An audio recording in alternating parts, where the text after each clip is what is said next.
you ready. John, what are your thoughts on that performance this evening? Yeah, really pleased. I thought both halves gave us things to be happy about. I thought the first half, when we dominated field position and possession, and our discipline was exceptional, so we won the penalty count. I thought it allowed us to show our ways and how good we were. And I thought the second half, when the possession count and the penalty count evened up, that we had to show our defensive capabilities on our own line, which we did. And when we came up here, you know, we had a smart 1-pointer which broke their hearts, really made it a 4-score game against. And then obviously Joe Brown finishes off with a good try at the end. So really pleased over the 80 minutes, but we can still improve in certain areas, and that's what we'll be working to do. When you look at that first half, John, leading 28 points to 6, where does that first half stand in your time here at the Bradford Bulls? It was very complete. It was a really complete performance, but you know, I hope hopefully there's more of them to come, you know, because if you look where we were at in round one, it wasn't a very good place. We've certainly rebounded from that, and we had the reaction, as you asked me before the game, Mick, but then they've had a bit of quality today and a bit of consistency in how we played, so I've been absolutely delighted. I feel it's another step forward to where we want to be as a team over the course of the season. When you look at that reaction to Halifax, obviously the consistency's now here. Have those defeats against Featherstone and Sheffield, are they well and truly flushed out of the system? No, you remember them, don't you? They hurt you. You know, I don't like losing at any point, and neither does our team, and especially one of our team, Danny Brough, so it hurts you.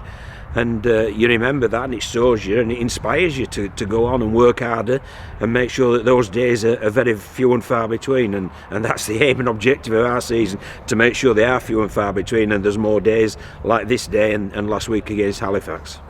Couple of eye-catching tries, John. What does that do for confidence of players like Defogging Johnston and Joe Brown? Yeah, well, that was a great try, wasn't it? You know, it was. I think we've had a Brahman of a try with Brandon Pickersgill against Halifax, and I thought that was equally as good. You know, coming out of backfield, the little winger, he gets his nose through, and then I thought he was really evasive, but I thought he was smart and composed as well.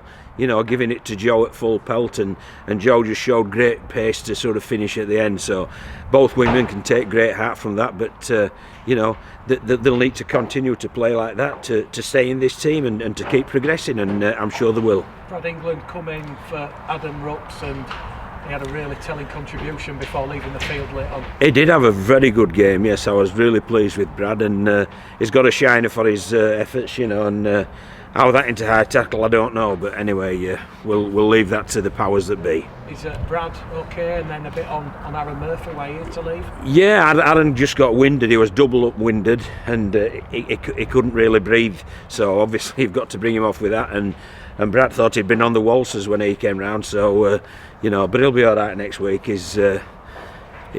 He's a tough kid, believe you me, so he'll be okay. What does this do, John? Because obviously you've ended a side that had 100% unbeaten record. You've now gone back to back. You've got the momentum and the confidence back.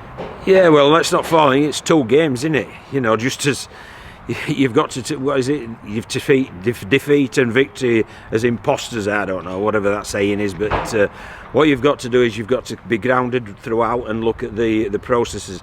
I felt at the end we were looking at outcomes rather than processes. When we'd been under the cosh, then we got a breakaway, and it was as if we needed to score to calm our nerves. Well, what we needed to do was be a bit smarter and just look after the ball and build some pressure. But you know, we'll learn and we'll get better as a team, and I think there's encouraging signs for everybody. Final one from me, John. Just your thoughts on Danny Brough. He got the Our League Man of the Match for his game management and decision making. Yeah, I thought it was tremendous, wasn't it? I mean, you haven't played 500 games, Mick, if you can't play this game. And you know, he's played 500 first team games at various clubs. He's played international rugby league as well. He's a quality lad. He's fitted in great with the group. I love working with him. That's why he's here for, you know, he's with me for the 3rd time, and he's just a great lad. I just enjoy his company, but I more particularly enjoy what he contributes on the field of play as well. Okay. How important do you feel Danny Brough's kicking game was to you tonight? Well, it was at half time. He was absolutely filthy with his kicking out of hand, you know, and he said he just wasn't striking the ball properly, but he certainly rectified it in the second half. And when we needed some field position, he boomed them down here, and and I thought it was a really smart effort to drop that goal. And obviously his kicking off the tee was exemplary, so it is important to us, there's no doubt about that, and he's playing really well for us. How important do you think his experience will be to take the side forward and challenging for the playoffs and maybe a league title? Yeah, very, very important. But there's not just Danny. I mean, Jordan Lilly in the first half was exceptional. Yeah. But what Jordan's got to learn is then to complete the performance in the second. Because what he was doing so well in the first half, he stopped doing. It was as if, if that works, I'll try something else. Well, no, if that works, keep doing it. And, that's something that we'll chat with Jordan over the course of the next week. But they're growing as a half-back combination, and they're two very talented players.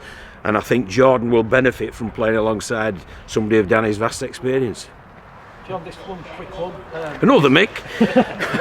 That's 5,304 we've had now. We're getting towards that crucial period where players' contracts and stuff. Have you had any thoughts? Spoke to Danny about potentially? Jesus Christ, mate, we've just finished the game. Give me a chance. I want to go home and watch Line of Duty and have a pint. So I'll tell you later on, fella. No worries.